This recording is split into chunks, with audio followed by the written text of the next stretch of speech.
Look, I'd like to introduce, this is the second person who isn't actually a teacher, Aidan Nuttal,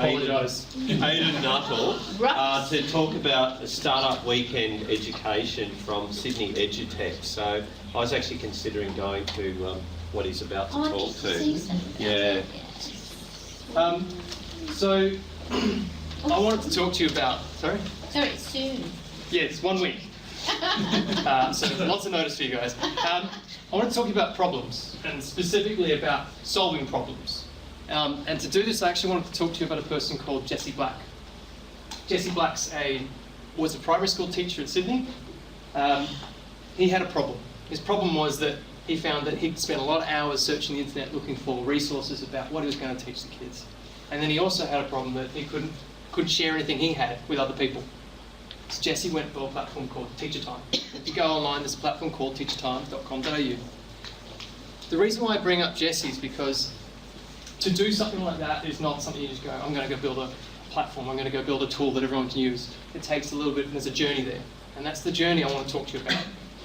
The journey was that Jesse came along to the first Startup Weekend in Sydney, and he actually ended up winning the event, talking about Teacher Time. He subsequently left teaching, or took 12 months off to go and build the platform so that he could share that with everyone else. And I haven't actually caught up or found out where he's up to this lately, but the point is that Startup Weekend is a great bed for you to actually start looking at problems and how you can solve them. All right, so I'm not going to go and pitch to you. I'm going to let Jesse tell you about what he thinks about Startup Weekend.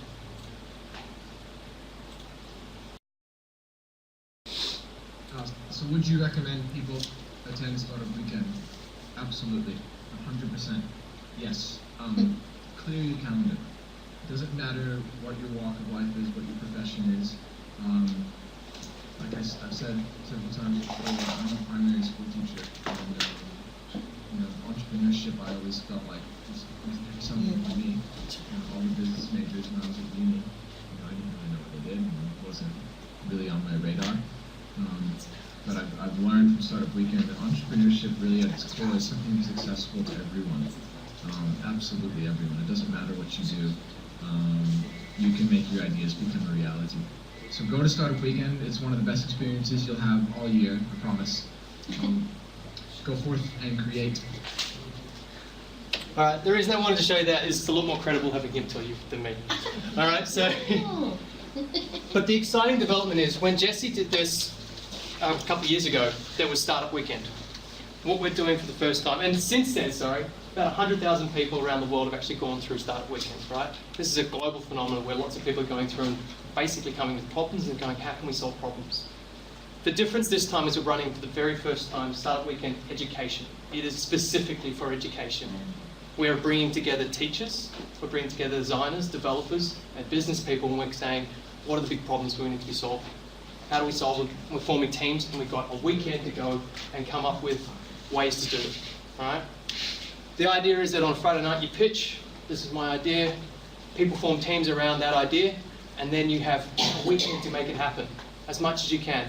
And we don't just leave you hanging, right? This is an experiential problem-based learning, essentially. We don't just leave you hanging. We actually give you access to mentors over the week, and we have access to clinics and so on. We give you guidance and put the tools at your disposal so you can actually get the work done. It's a great way for you to actually try something, to try solving a problem, something that's been burning in your back of your head for a while, and do it in a short way that doesn't actually cost a lot of time or a lot of effort. You try it, see how it goes. We are running this in 1 week's time. So next Friday night, we're running this event at Paddington at the new Murray offices, which is the new accelerator of Telstra. If anybody's interested, please come have a chat to me. I'd love to talk to you about this event. All right? I'm done, thank you.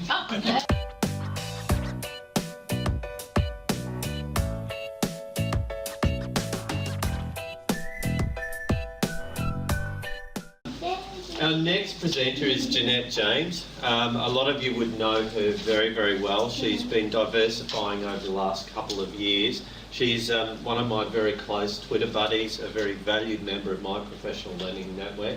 My first tweet went to Jeanette, and she helped me understand it, and it sort of opened my world in a way I never thought possible. And Jeanette now runs a consultancy called Relish Connections, and also your, what's this, AusSIPs? AusSIP is Australian Schools and Industry Partnerships, and it's a national attainment and transition program that's run by the federal government, and we run it here in New South Wales, and we work in the space between schools, businesses and community.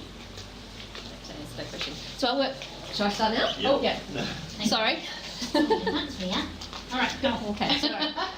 So my name is Jeanette James, that's Mrs. James, and I also tweet at Relish Connect and AusPT Chat and InstaEd Global, and that's how I met Anna.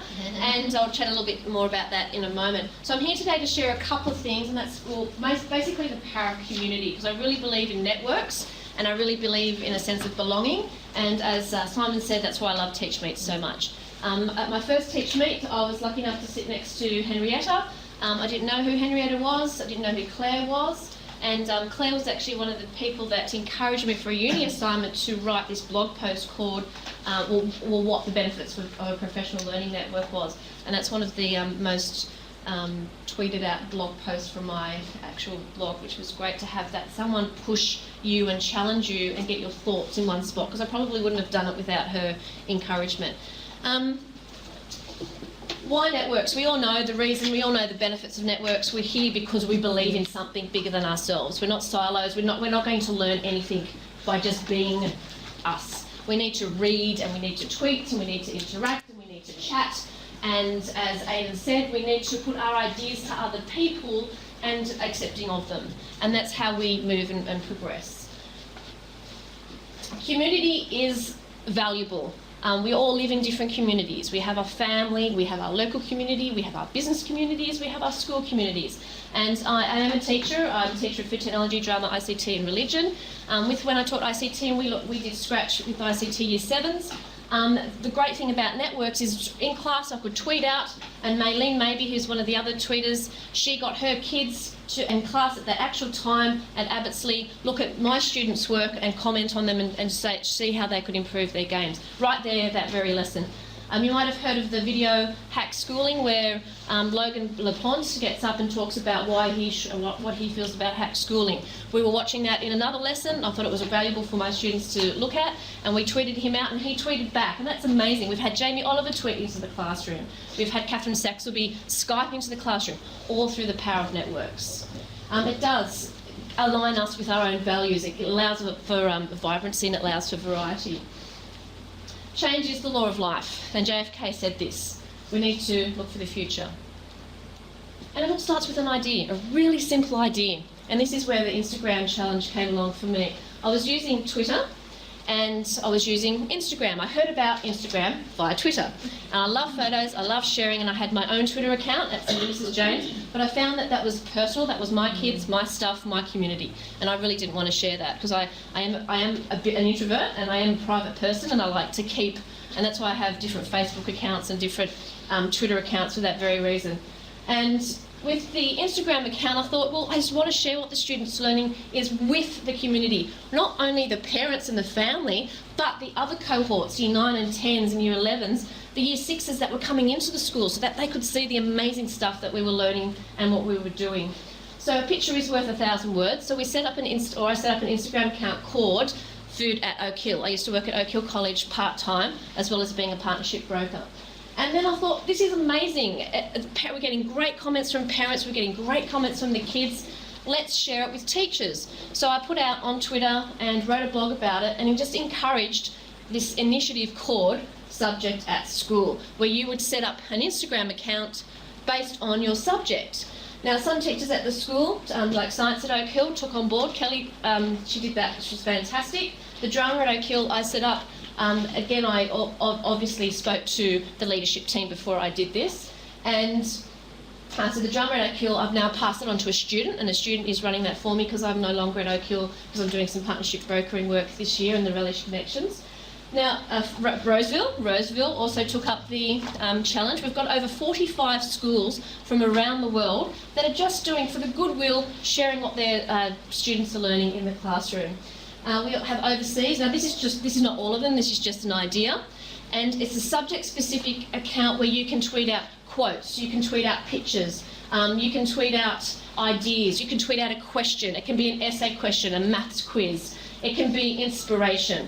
This here is a parent that I'd never met, but she was very active on Instagram, and we actually met at a cafe and had a little bit of an Instagram meetup to thank her and to hear what she loves about Instagram. And she said it's great sometimes you get a Broady teenager, boys that I work with, and they would come home and, what did you do at school today? No, not much. And they don't talk as much perhaps when they're in those year 7, 8, 9 years. Whereas she said I could have a look in class what the wonderful things he was doing, and it would start up a conversation. As I said, little quotes onto it.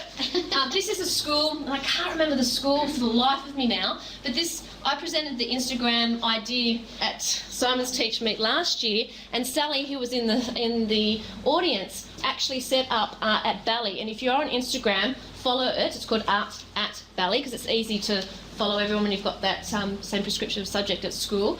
And her artwork is amazing, and it's inspired and she's connected with other art teachers around Australia, all based on this Instagram account. This art teacher used Vocaroo, which is just like an online voice recording, and linked it to a QR code, and as the students and the parents went around to look at the artwork, they could scan it with their phones, and the student would then give a description of the artwork. How engaging is that? That's fantastic. It's awesome as a teacher to hear comments. The kids leave the classroom, and other than blog comments or Instagram comments, sometimes you don't really hear what they say or what they're feeling. And this is a really good way to get a sense of their appreciation and, hey miss, can we do this? Or I've got this idea, or I did this at home, and it's fantastic to get that feedback. And look at Instagram. Of the population of millions, Instagram's in the top 10. Twitter, 4. Facebook, number 1. This is where kids are at, as Anna said. We need to meet our student population, our youth, where they're at. The other thing I wanted to quickly talk about is, through Twitter is one way to network. Very quickly, learn, if you're at a departmental school, Learn DC is a Twitter handle that you should follow. They've got 2 hashtags, and this creates amazing opportunities. Morris Gleitzman tweeted in, and we partnered with 67 schools around Australia for that chat, which is fantastic. There, I'm just going to keep going and ignore you. There's different tools and different networks that you can create. I'm a part of an AusPT chat that I've developed here in Australia. It's parent engagement. So if you're a parent and if you're a teacher and you want to get on board in a space and talk about parental and student engagement, family school engagement, which is AITSL Standard 7.3, 3.7, Monday nights, 8:30 to 9, join in. We're using Voxer, which is a great walkie-talkie. If you haven't downloaded it yet, have a go and have a play. It's free. And it's like Twitter, it's like text messages where you can actually give a voice recount of your day, what you're thinking on the run, and you can listen to it while you're washing up, you can listen to it in the car, and it's just a different way of networking and connecting, which is fantastic. This is the AusPT chat, that's the hashtag, there's a dedicated Twitter handle if you want to jump in and have a little look. We talk about all things family engagement because there is 40 years of strong evidence to suggest that when parents are engaged, it's more likely to increase the learning outcomes of students. And following others is a beginning, tweeting each other is progress, but learning together is success. Yay! Last one. If you're not on Twitter, no, this is to help people. This is all to help people. If you're, can you tell them then? That's, if you're on Twitter, that's you're a 7-minute chick. I'm not pushing it all the way. Thank you. Look, that was fabulous. It was a really great message.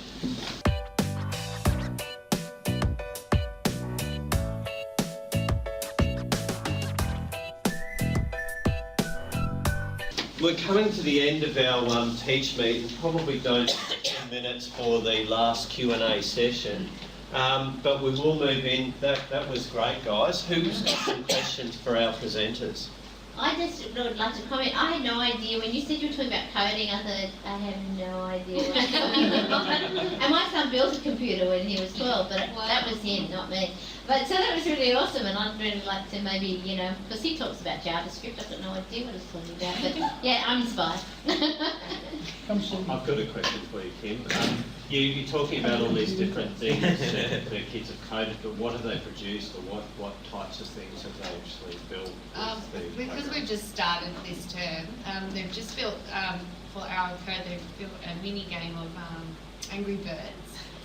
Starter. So if you do our code, in the hour you can do a mini version of Angry Birds, and there's zombies versus monsters, that's the next one. Zombies versus plants, or plants versus I didn't play that one. And then, yeah, they haven't actually gone on to construct anything yet, because the next big project that they want to go on to is using the Raspberry Pi, Python and Minecraft, which is a bit beyond what I want to do. Awesome. I know.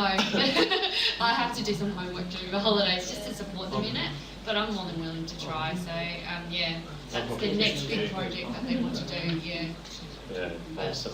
That's what they started off on. Any other questions from the floor? All right. I wanted to ask, Yeah. how big a country is Instagram? Where was that? 11? I'll tweet you that, the picture. It's It's massive. 10. It's so awesome, the Instagram, it really is. The sharing is brilliant.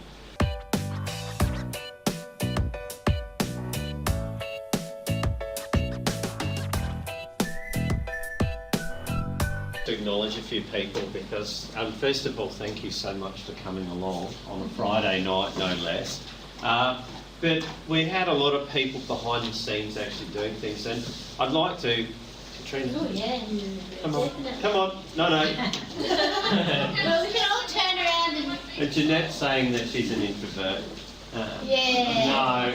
No, I don't think so. Not from what I've seen of you. But I would like to acknowledge Yangla, Di and Katrina. They're both in my faculty, and also Lee and Ty. In my faculty,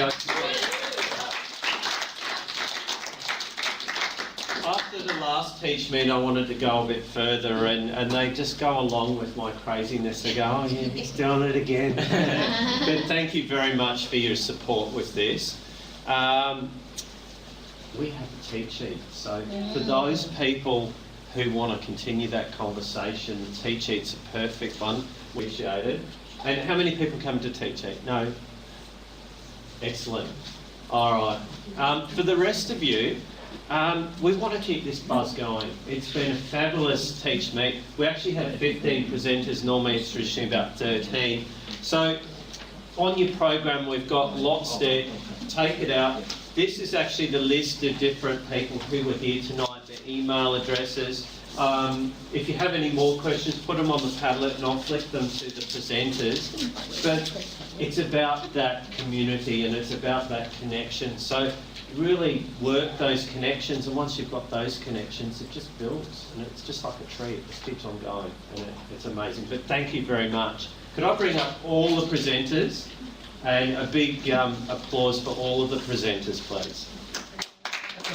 Oh, yeah. You've got to stand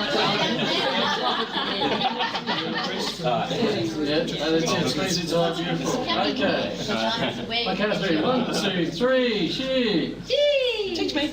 Teach me. One more for this one. Hashtag. Alan, thanks. So is that a wrap on the live stream? That's a wrap. Everybody, that's a wrap on the live stream. Thanks for coming tonight. Awesome, you're still here.